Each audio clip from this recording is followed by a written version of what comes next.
from Parliament now, and the Tourism Minister Patricia de Lille defending her decision to fire the board of SA Tourism last month. This is during her appearance before Parliament's Portfolio Committee. De Lille telling the members that the board had ignored repeated warnings from the Auditor-General, failed to fill critical posts, including that of Chief Financial Officer and Head of Internal Audit, and undermined proper governance procedures. Opposition parties and some organisations have accused her of political interference, but De Lille says she acted within her mandate. Sipha Kema in that hearing for you today. Sipha, good afternoon to you. What did Patricia de Lille have to say?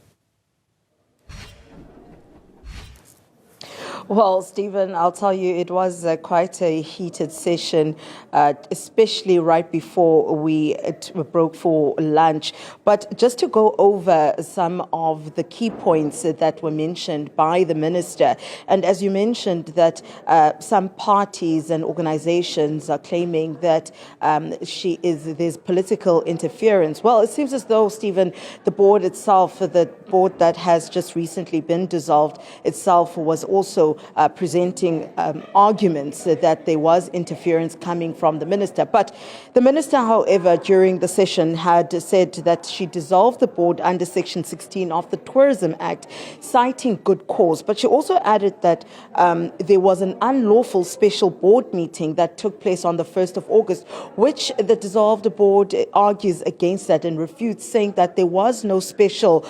board meeting that took place. Instead, there were conversations that were had via WhatsApp, not an official board meeting. But she also stressed that only a chairperson can convene such a meeting, but yet all of the board members, or rather former board members that had spoken during or made their submissions during the session, had actually denied that any meeting had actually sat. Now,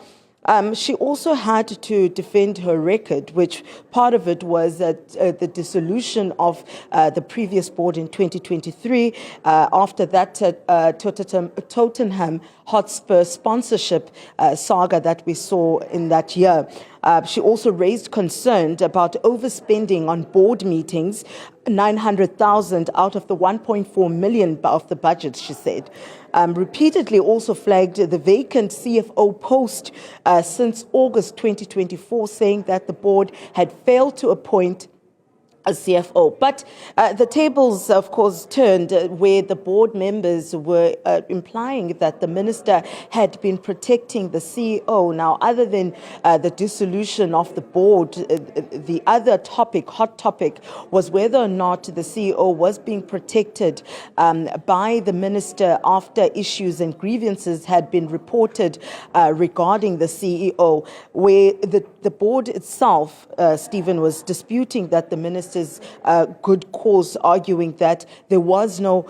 unlawful meeting that took place, but also the reasons for dissolution, saying that the reasons the minister had given had shifted in the letter that was addressed to them on the 13th of July to the letter that alerted them of the dissolution of the board, saying that the reasons stated by the minister contradicted themselves, but also the allegations that were made against the minister, saying non-response to urgent requests for meetings,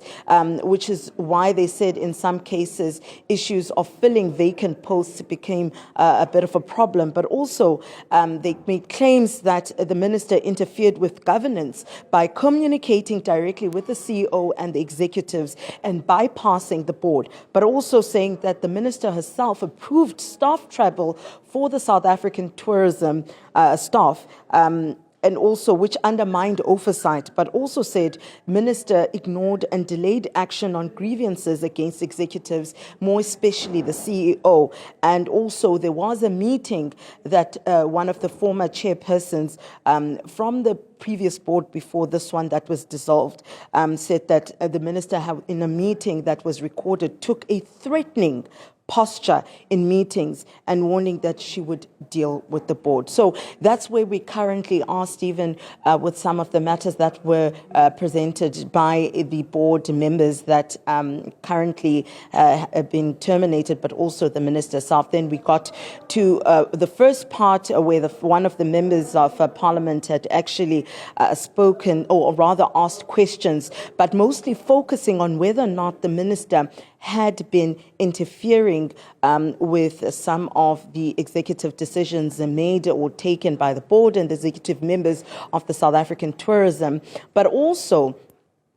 asking on whether or not they had protected the CEO, what was done about grievances made against the CEO by the minister, but also touching on the decision to dissolve the board, where questions were asked by the member on that, but also showing the contradiction that was brought up by those members of the board that has just recently been dissolved.